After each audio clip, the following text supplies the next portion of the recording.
I'm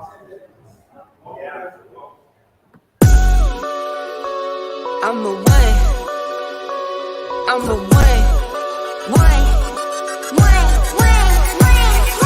I'm a one to one. I could never be you. Low me tools, no, I can't be fooled. Low me tools, no, I hate these dudes. I'm a one to one. I can never be you. Anything you could do, I could do better. I can do better than you. Anything you could do, I could do better. I can do.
Well, hey guys, welcome to another session of Educators Roundtable.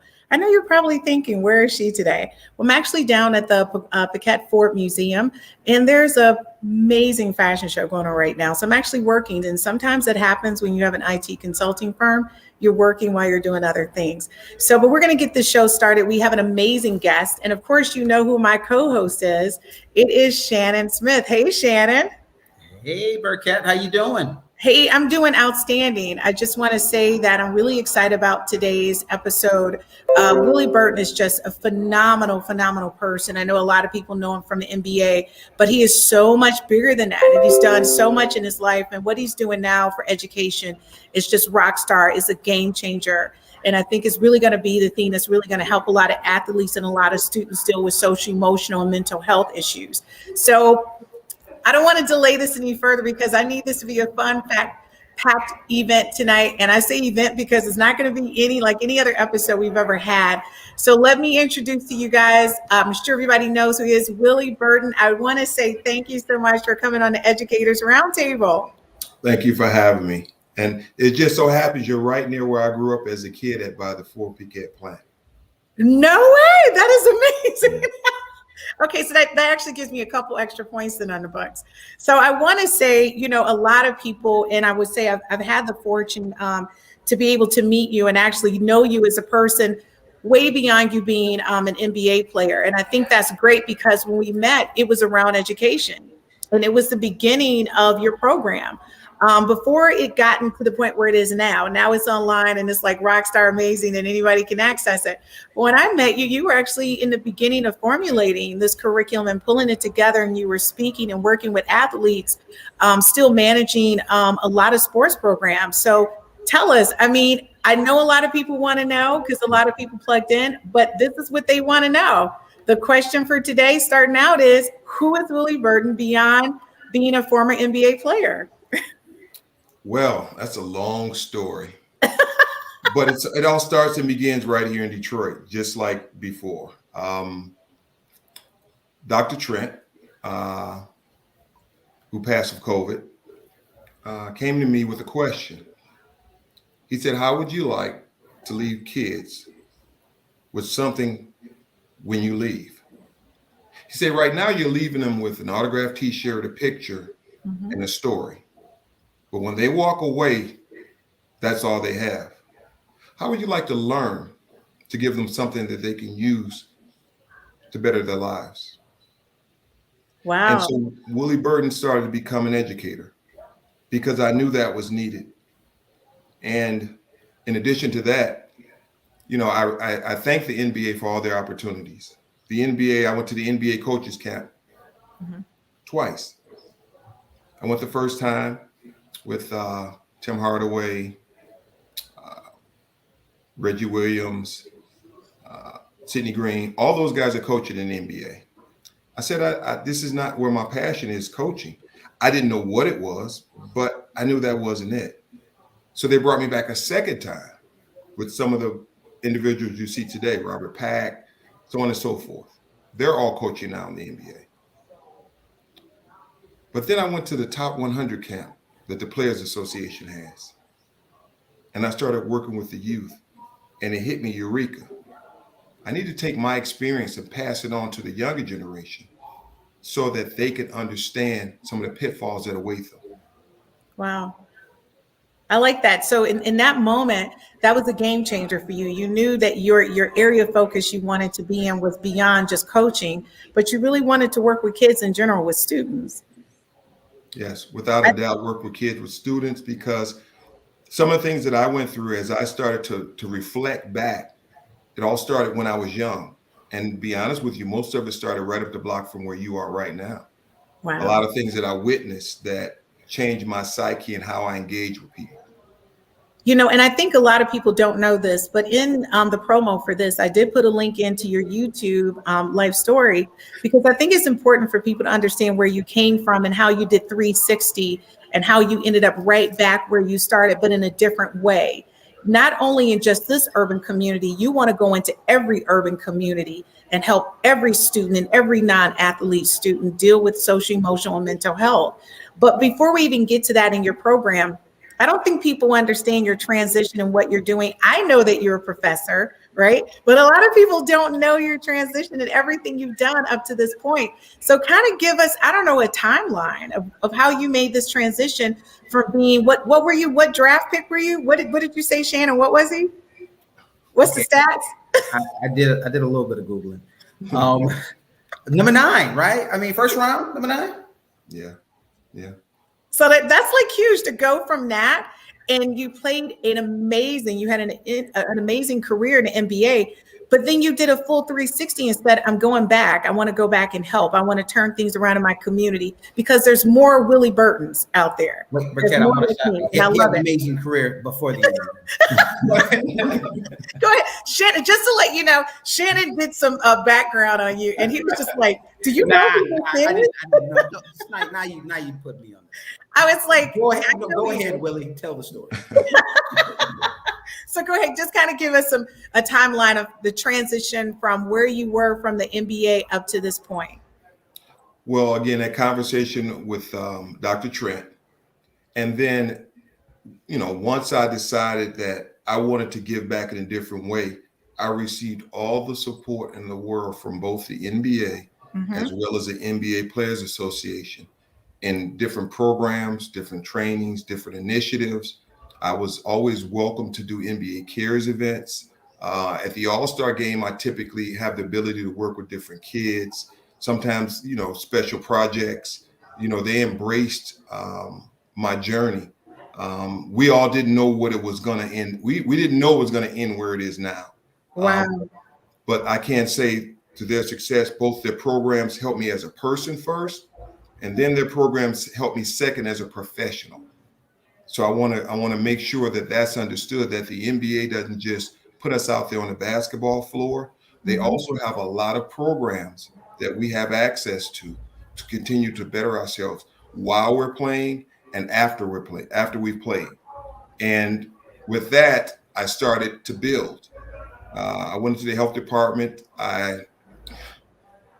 That was great because before I knew it, I had like 19 certifications. 19 certifications. I understood that I wanted to work with kids.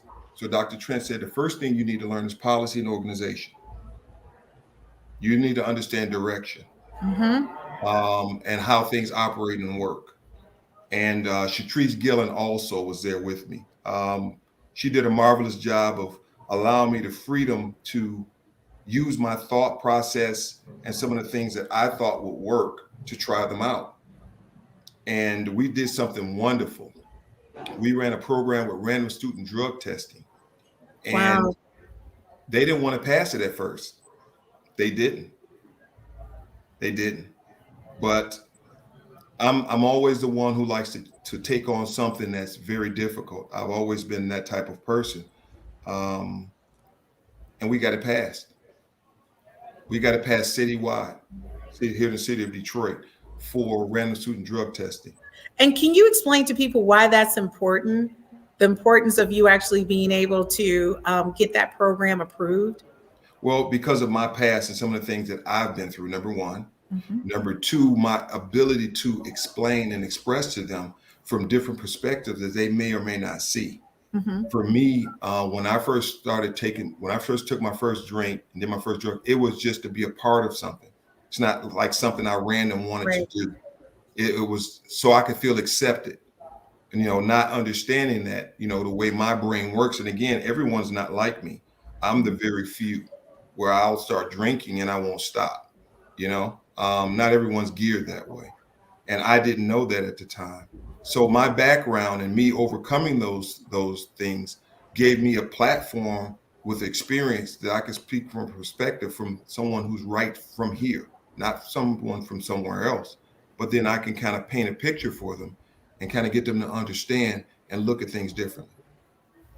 I like that. I think a lot of times people don't understand a lot of what we do in life is from our history and things that we've experienced. So moving forward, I think a lot of people may not realize a lot of the work that you've done in the community outside of what you're doing right now with your curriculum. So kind of give them some insight on what you've done in the community in general, with various programs, workshops, and opportunities for youth. Wow. That's a lot. I like to start with, first, I like to feed individuals and making sure they're nourished. So I work with Terrence Wheeler, and I've been working with Eric Coleman over the years. We're the three amigos when it comes down to it. We get it done. We find a way to make it happen with no excuses. Just as we played on the basketball court, the service and give back. So those two, I like to make sure that they're recognized with some of the same things that I'm doing. With Gleaners, Forgotten Harvest to feed, also to clothe, access to get their teeth fixed, to get glasses. I mean, I can go on and on and on. Shelter, battered women, just across the board, whatever they need, we use our visibility and our name to get access to that, so that number one, these families can feel safe, and number two, so that student can go to school and learn. You can't learn when you're hungry. You can't learn when you can't see. It's hard to do homework if your lights are off. And I think a lot of times people they see you as an NBA player and they see you established and they see you as a CEO of your own company, and they don't understand where you started out. So you give so much back to the community because of your life experiences. And I think sometimes that's the oversight is, and so that's one of the things I wanted people to kind of take away from this. The other thing is, what is your purpose? So your why behind your company and the expected outcomes. I don't think people understand you have like this amazing company. You do more than just curriculum. So I keep saying curriculum, but this is your thing to explain to people your purpose and your why behind it. Well, my purpose is to fill the gaps so that individuals don't have to do and use risky behavior in order to survive. That's just kind of the bottom line. So many individuals wind up on the other side of right because they were either hungry or there was some underlying issue that had to do with just living, and I see that and I've seen that. And I've heard that story, and I had a choice. Either I can go on with my face visibly being in front of things and being patted on the back for the NBA, Mhm. or I can use who I am to get doors open, to get those needs met, and try to help, families and students, reach a different plateau. Wow, I love that. And I think what people fail to realize is that, you feel a heavier burden when you're one of the people that made it beyond the limits. And I always tell people, especially in our culture, we see that there's limits, like at the end of the block kind of thing. And in our minds, when we get beyond those limits, we feel that our give back has to be much greater than anybody else's. So I want to commend you for what you've done for the community and your why and your purpose behind that. But I want to ask you specifically, what do you expect? What was your expected outcome when you decided to build this company? What were you thinking about? To create productive citizens. I love it. It's just that simple, just to create productive citizens. It's just that simple. And you know what? Sometimes the purpose of why you do something should be that simple. So what happened that motivated you to create Excel U curriculum? What was the mind shift that It happened? actually started when I was in the health department, when I came up with the idea. After receiving enough trainings and understanding how programs work and the effect that they can have and the different initiatives, I asked a question to one of the trainers, one of the federal trainers. I asked the question, why isn't there a program for student athletes? Wow. Why Wow. are there programs for not why is there not a program for someone that you're making money on to walk in your school building, and then you make money on them at the door for their performance? Wow. Why is this population being overlooked? Because to me, they bring high visibility. Mm-hmm. Their GPA is higher Mm-hmm. than the non-student athlete. And typically they have higher levels of success because athletics serves as a guide to discipline, being in Mm-hmm. shape, team Yep. orientation, and other things. Because 72% of corporate executives are former athletes in the United States Yep. as a whole. Yep. So sports serves to shape someone. And that motivated me to say, well, the second part of that is I went to the NCAA, and then I went to the University of Michigan. I went to Michigan State. I went to the University of Minnesota. And I asked these coaches that were coming here recruiting, why isn't there a program to help students to get ready for college? Everyone said the same thing. We know that it's needed, but who's going to do it? Wow. And I guess that's kind of interesting. I guess, Shannon, for you guys in New York, you guys have turned out some of the top athletes in the country from your school district, from especially NBA players.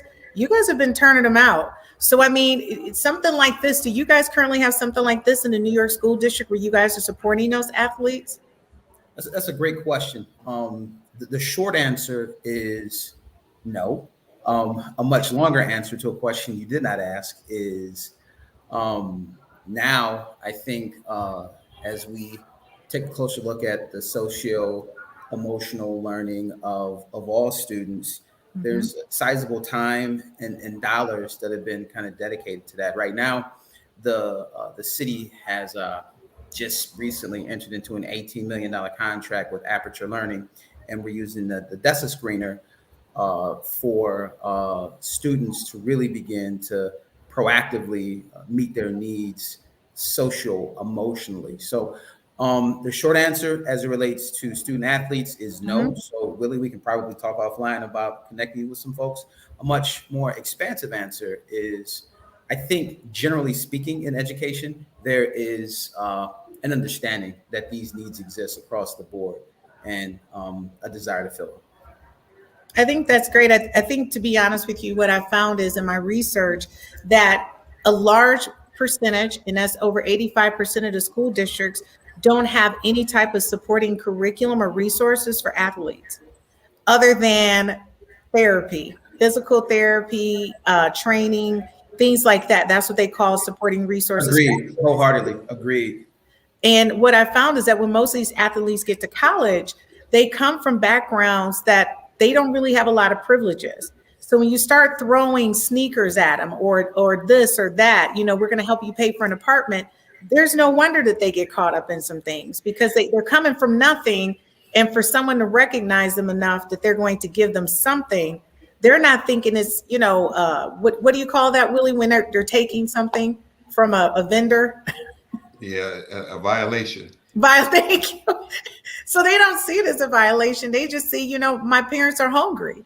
So if you can give me $200 to help me some money back home, I'm going to try to help my parents eat. And so that's what I think, again, Willie's program is much bigger than just supporting them socially, emotionally. It's taking them through life and helping them create, opportunities to learn from that and then new options in order to manage that so they won't have those violations, right? So what I want to ask you, really, when we talk about the demographic of your curriculum and how it's going to support, what demographic was this curriculum created for? And what are you expecting to get out of this? What are the data points that you're looking to get out of this? Well, when you talk about demographics is a student athlete, no matter whether they're in urban, suburban, or rural. Mm-hmm. We all kind of speak the same language in athletic terms. And what do I expect to get out of it? Basically, what I've done, and this goes back into why I created it, I realized that there are individuals like Shannon in Wyoming, individuals like Shannon in Miami, in Texas, in New York, in California. The program was designed to enhance that population in their current environment to implement the program, not for Willie Burton to come show up and, it's designed to equip Shannon to work with the kids that he knows that needs this. And you know what? Those kids are going to respond to Shannon a lot better than they're going to respond to me. You know why? Because Shannon feeds them. Shannon picks them up. Shannon checks their grades. They know Shannon cares. Mm-hmm. Wow. I hear what you're saying. I totally agree. These are game changer situations. And I think that a lot of times people don't understand the importance. So when we talk about your curriculum, let's talk about what is XLU so that people know exactly what it is. XLU is a curriculum designed to help the stakeholders, help the student athletes, and the adults who guide them. That's what's different about XLU. 10 years ago, when I started putting this together, I looked across to see if there were any individuals that I could try to see what they were doing. It didn't exist. Now, 10 years later, there are 10 other programs like ours, with the exception, they have either one program or two programs. I think two of them have two programs. We have 10. We have two for the parents. We have a training for the athletic director, the principal, and the superintendent. We have a training academic for the counselor. We also have a training for the student athlete in a number of areas. See, it's kind of like a hand. If I go to pick something up and I only use my thumb, it's going to be a lot harder, right? Well, see, I remember me as a kid. If I'm going to tell my parent one thing, I'm going to tell a coach another thing, I'm going to tell my teacher something different. And if I can keep everybody off long enough, I'll slide through. So XLU was designed to close that gap where everyone's speaking the same language and going in the same direction.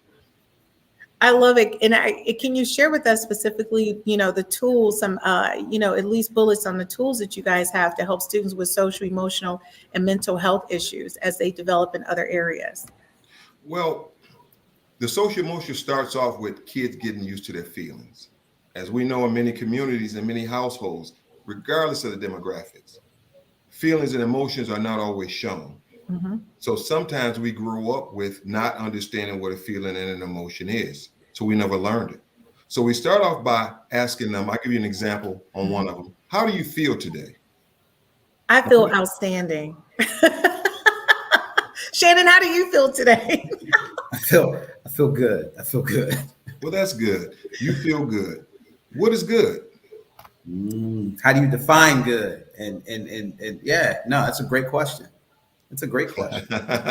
So Shannon, what's the answer? Yeah. You know what? That's a really good question. So Now, and I'm gonna do you like I do Burkett. I'm gonna answer a question that you didn't ask. No, on a sliding scale, right? The a 1 being like really, really horrible, like I feel crappy, I don't want to get out of bed. A 7 being good, and a 10 being awesome and amazing, and I feel like I can conquer the world. I think a good, if you were to quantify it, would be somewhere between the 6.5 to 8 range.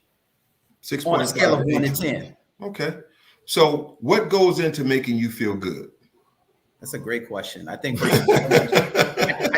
take responsibility really get him. I love for me it. feeling good. Just really nourishing my body, my soul, my spirit, and really taking in things that are going to nourish those, and then putting that same energy out into the world, and knowing that I'm doing things that are adding to the quality of lives of others. Okay, we're going to write down 5 examples of the things we do to make us feel good, and then go over them. See, it's examples like that, because now kids can talk and they can express themselves, and we can go over different aspects of good behavior and bad behavior. Tangible, and it's something that you can actually identify, look back at. Yeah, that's awesome. But more importantly, it individualizes everyone, because everyone's not on the same page.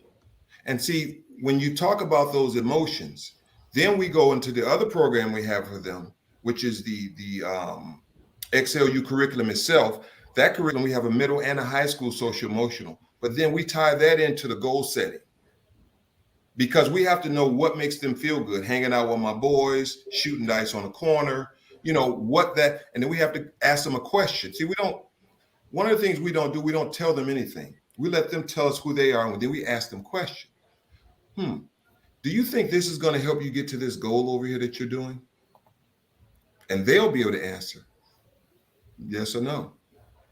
Now you start to shape their thought about, maybe I need to do some things a little bit different here. But they've thought about it. They've answered the question. They've made the evaluation that what I'm doing is not going to get me to where I want to go. I'm going to tell you, Willie, I might want to jump in on that. I might need to ask myself a couple questions. But hey, guys, before we go on, isn't that amazing? I need to take a quick commercial break, and we'll be right back with the Educators Roundtable and Willie Burton and the XLU curriculum.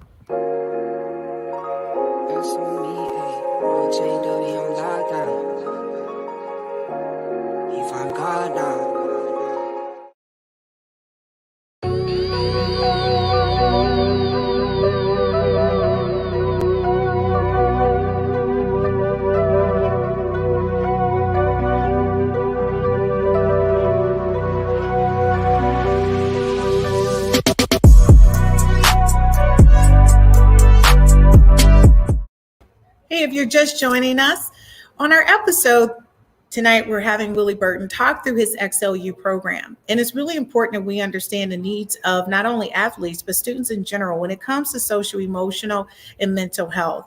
His program is exceptional. It's available online, and it's not only for students, but it's for parents, it's for coaches. So let's rejoin the conversation with my co-host, Shannon Smith. So Shannon, what are you thinking about Willie's program so far? Honestly, I think I need to be enrolled in the program just as an individual. Just as we talked in that last segment about like just what is good and how to kind of, I do as well. I'm super impressed, and I can't wait to hear more about it. I can't either. And I'm going to tell you, I think once a lot of superintendents look at this, they're going to be amazed. Willie, thank you so much for joining us here at the Educators Roundtable. I just want to say, just with what you covered and walking us through what good is and what it means to us and how do we express it, I think Shannon and I are both going to enroll in. We're not athletes. We're adults right now who are in like really top executive jobs. And even we had a hard time kind of coming up with, okay, what is good? How did I rank my day? Like, what does that mean? And to have the conversation. So let's continue on that path. What does that look like when students are not able to effectively communicate, how they feel? Well, when students are unable to communicate effectively how they feel, this is why you get suspended. This is why you see fights. This is why you see, things that happen that shouldn't be happening. Mm-hmm. And one of the things this does is try to avoid that. And this journey that I had being here in Detroit again, I have to give it a lot of credit in addition to the University of Minnesota and New York University. The journey that I've had here, starting off after the health department, and Dr. Trent, rest his soul, Dr. Trent,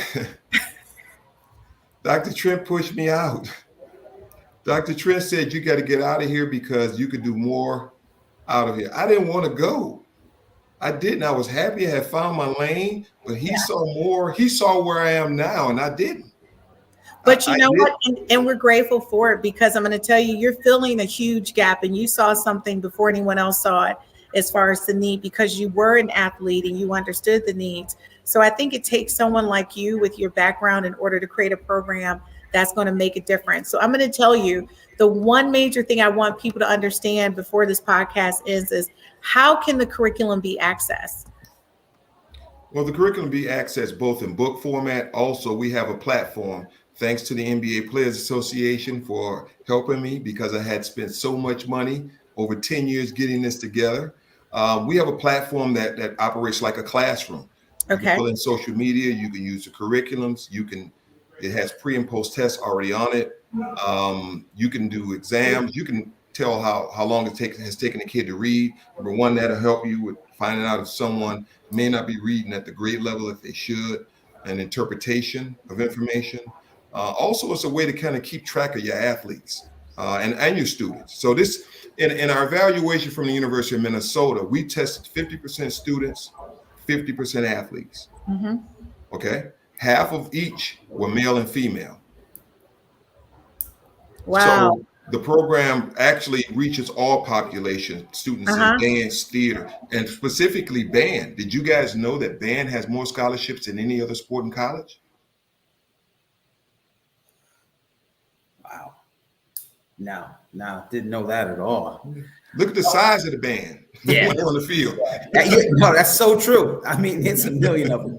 See, guys, listen, I want to say I'm going to have to dip out because the streaming stopped here. Shannon and Willie, continue the conversation. I'm just going to remove myself. You guys got this. I'm going to run the next question, but I got to run up and help them. Okay.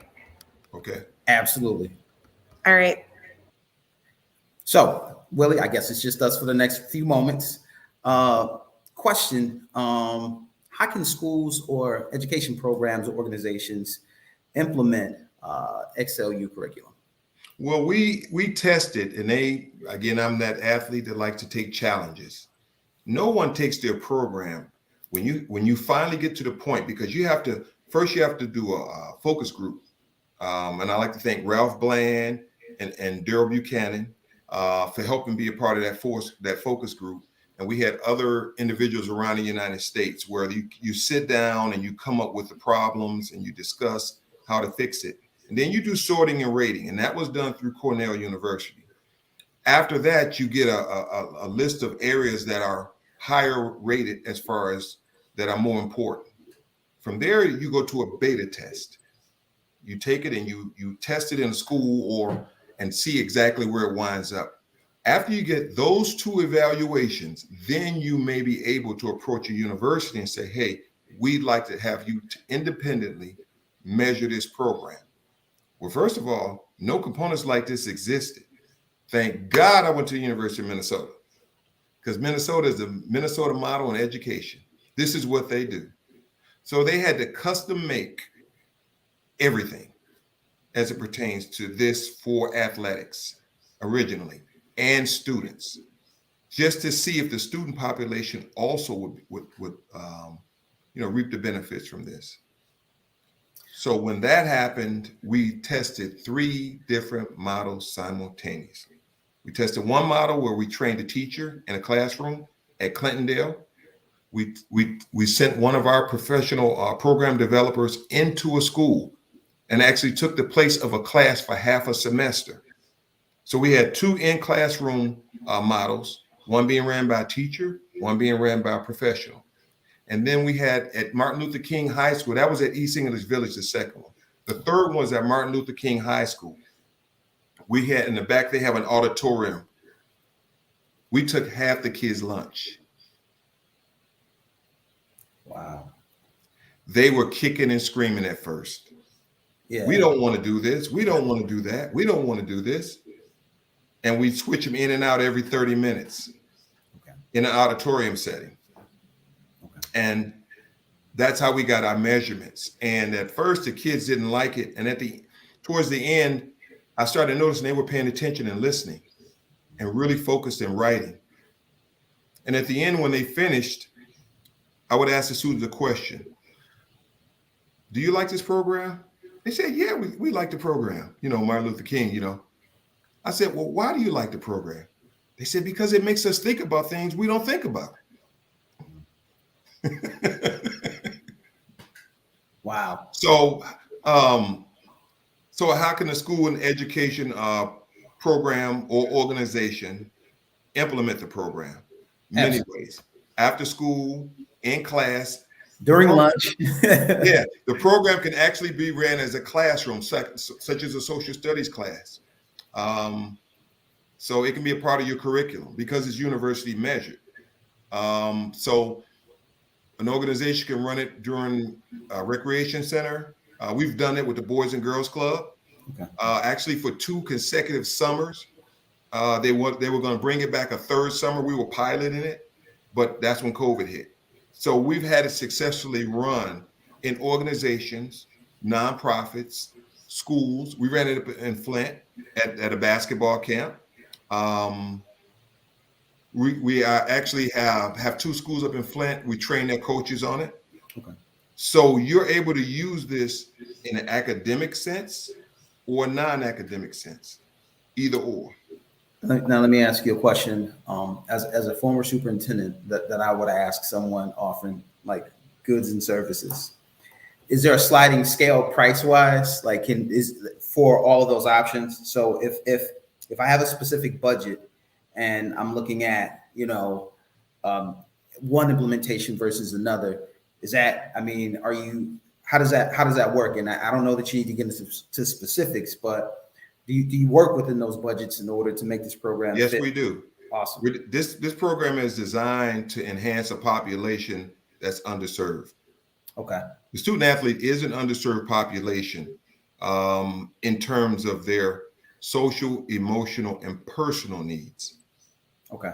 Okay. So it is my goal to work within, and we have bundles and packages, and the way it was designed is designed to be pretty inexpensive. But here's a great thing about it also. It also qualifies for Title I, Title II, Title IV, and Title IX funding. So we can use some of those federal grant dollars to offset that cost to the district. Correct. Completely. 80% of the schools in the United States receive those title funds. Absolutely. So with that being said, I want to equip as many athletes across the NFL, the NBA. I've already had discussion with Dave Winfield to once I get to a certain point, Major League Baseball and then the NHL. So it's going to go across sports. We're going to arm all former professional athletes as well as collegiate athletes. We don't want to leave them out either. We want to arm those collegiate athletes because there are a lot of schools who would like to bring individuals like myself in that they may not have a bachelor's degree. They may not have a master's degree, as you well know, but you want them there, but you don't have a way of bringing them in to deliver the message and have an influence on the population. Well, now you do. I love that. I got 2 parting questions. And the first one is there anything that you just haven't had an opportunity to share about XLU or your journey or just kind of where you are that you feel like compelled to just bring to the surface right now? That's question number 1. As you think about question number 1, I'm gonna throw question number 2 at you just so that you can kind of prepare to kind of, are you available for speaking engagements? And, folks need to contact you and reach out to you. How should they do so? Yes, they should do so with Willie Burton. Well, I think it's at XLU, the XLU website that's on there. I'm partnering with Star Commonwealth to help access, have access to me and my speaking. So we built a platform for that, and they will give you costs and everything else that you would need to know to bring me in to deal with this and engage with this dilemma we're dealing with now across the United States with the population. So it's on the website. I think she put it on there. It's on the xlu.com because we've changed recently. So I don't know that by heart. XLU /star, I think it is .com. Okay, but definitely through Star Commonwealth. Yes, definitely through Star Commonwealth at this stage. Got it. Well, if you say one of the things, XLU, I've talked about the journey of XLU, but what about my journey as a professional? Was my journey easy, and what was it like being a professional athlete coming into the working world? I think that's something that everybody probably will want to know, and something they find exciting, and other athletes need to understand this so they can learn. When we go into the work world, you have to realize, because of our visibility and what we've done, there are going to be some people that like us, and there are going to be some people that don't like us, don't even know us, but don't like us, for whatever reason. And at that point, you're going to run into roadblocks. You're going to run into individuals that, for some reason, make things difficult for you. And I've run into that. I've been blessed because I've had 1,000 people to 1, in that area. I'll give you an example. Almost everywhere I've gone, I've been to the health department. I didn't experience that in the health department at all. When I was in the Detroit Health Department, I did not experience that at all from anyone. So that much I can say. And then you have to prove yourself. And then you have this population of individuals that see you as a basketball player or football player or volleyball player, and they don't see you as anything else. So when you come in and they say, well, he's going to do this over here, or she's going to do that over there, they're looking like, yeah, right. That person's an athlete. They're not going to do anything. Well, for me, that does nothing but motivate me. It motivated me to go, okay, I guess, I've got to prove my worth just like anyone else could, just like you would on the basketball court. I've got to prove that I belong here. I've got to show you that I have more inside of me than dribbling a basketball. And that was thanks to St. Martin de Porres High School. I give them all the credit in the world. They took a wayward kid, took basketball from me my first year, and got my attention completely. And use the basketball to get me to actually reach my educational potential and not horse around and just get C's or just do just enough. And I really appreciate St. Martin de Porres for that. Now, going back into that, they don't know this. So when I show up, to jobs, I got all these NBA records, like you said, and I've done all this. They have no idea that I went to St. Martin de Porres and then to the University of Minnesota. They have no idea. So they don't understand what my capabilities are. But it was a great opportunity for me to prove myself. It's kind of like on the basketball court or the football field. Sometimes you gotta make a name for yourself, by putting in your work. And everywhere I've gone where I've been given total autonomy to make the decisions I need to make has reached national recognition. When I was at Crime Stoppers, John was tough. He was a tough guy. He was not easy to please, but I kept raising the bar with the program.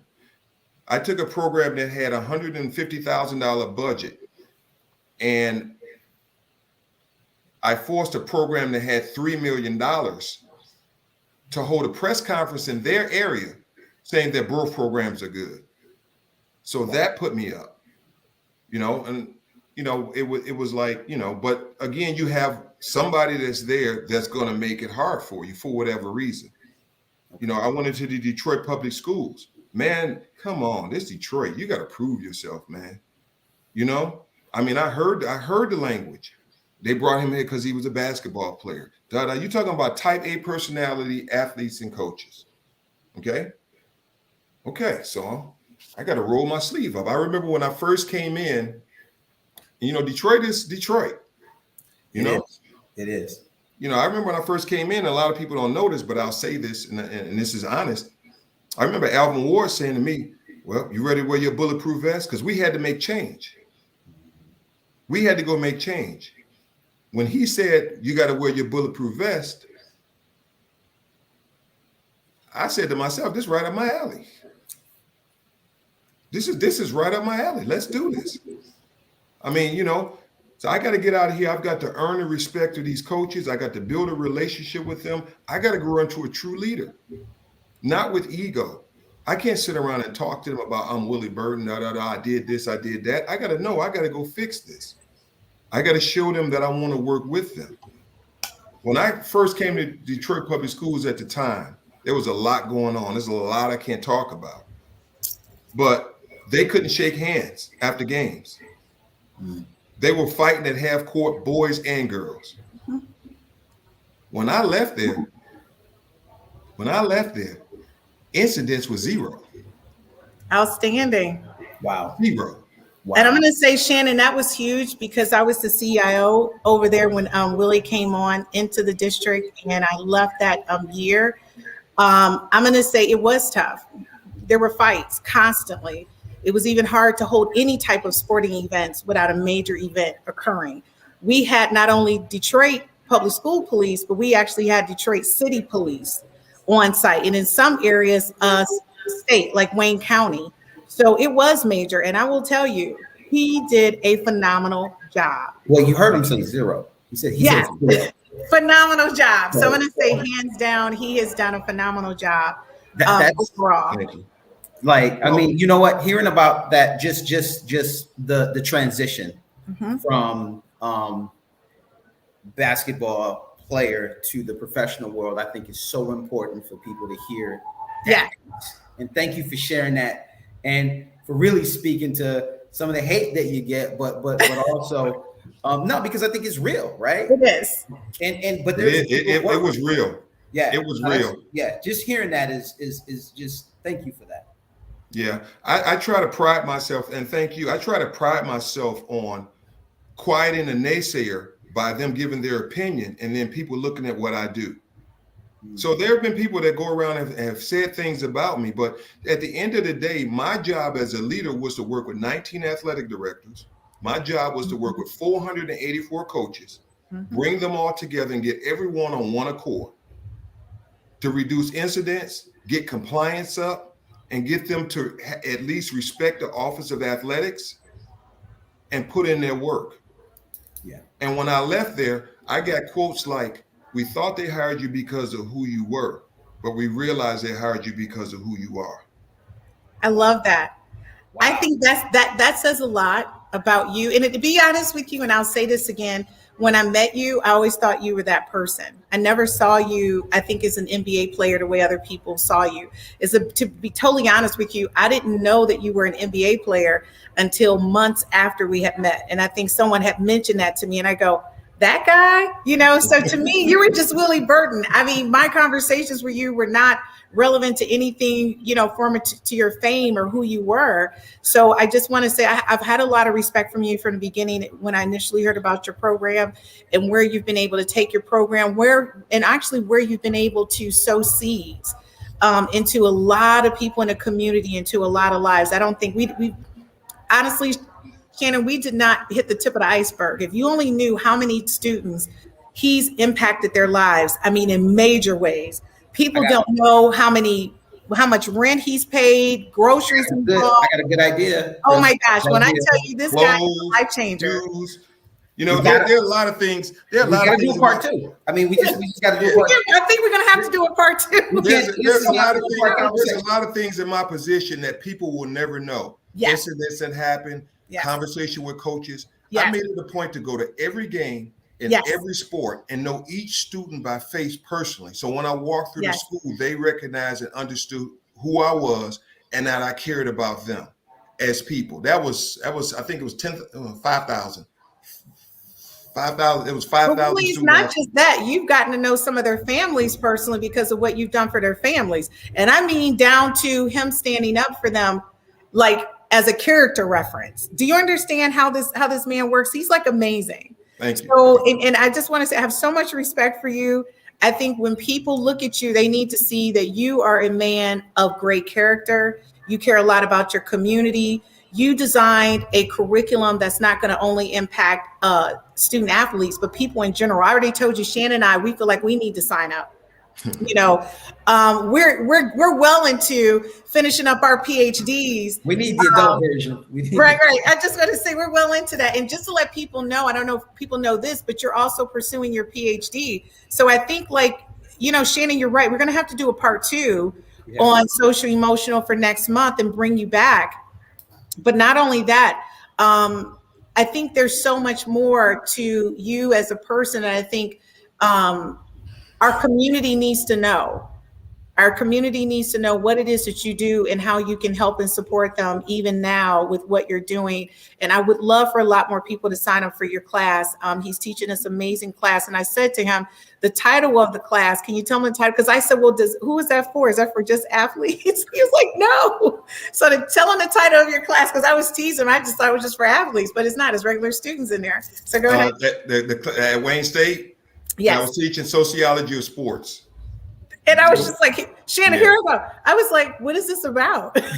So you'd be surprised. You'd be surprised. The students that I had, and the students that I have, and I like to thank Candace Turner, who was my professor, who gave me the opportunity, and Laura Whalen, for giving me the opportunity, because without that opportunity, I would have never known that I am a pretty good college instructor. I know how to tilt assignments. I know how to do rubrics.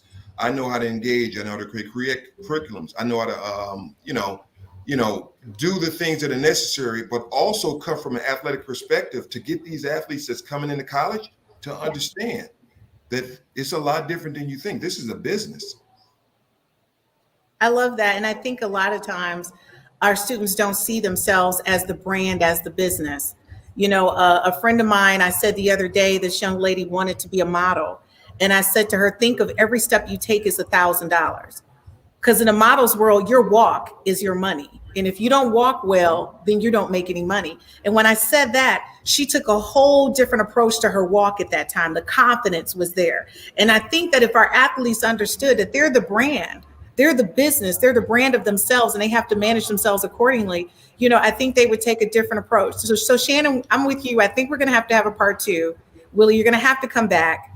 There's so much more that we want people to know about you and your company. I would love to, if possible, to have a student come on and talk about the impact of the program, their experience doing XLU. I think that would be amazing.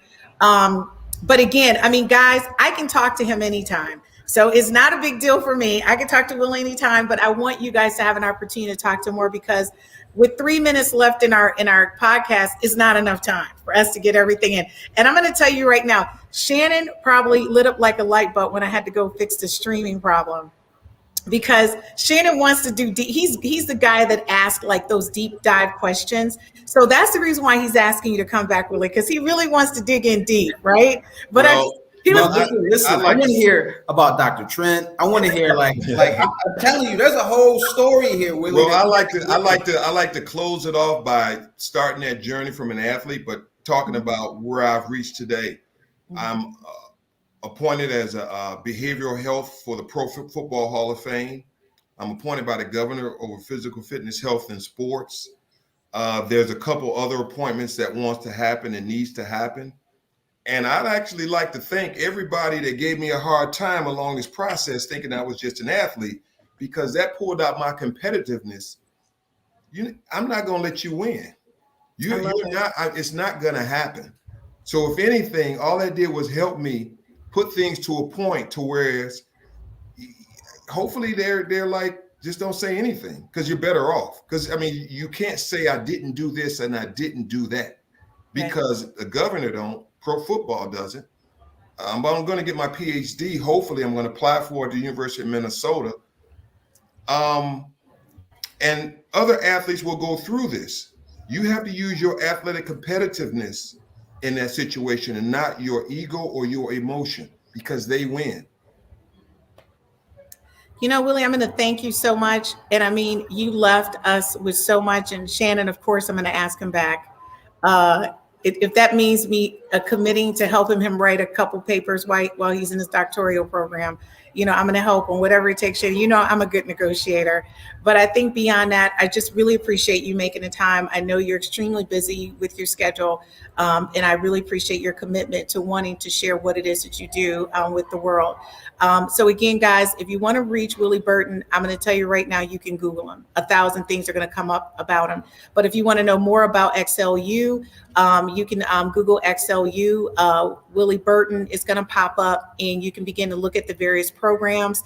I would really love for the school districts to reach out to him to find out how they can incorporate his XLU program, not only for students, but as you see, Shannon and I both, as executives, top executives, we're thinking about taking it, right? Because it does give you an opportunity to keep in touch with who you are and where you want to be in life. So Willie Burton, thank you so much for coming on. Shannon, as always, I love to see you. I miss you back here in Detroit since you've been in Jersey. So I want everybody to have a great evening. And thanks again for joining us at the Educators Roundtable. Be sure to join us next week. We're going to talk about more hot topics in education. I'd like to thank you for having me. And you're so welcome. See you, Shannon. See ya. Good meeting you, Willie. Same here, Shannon.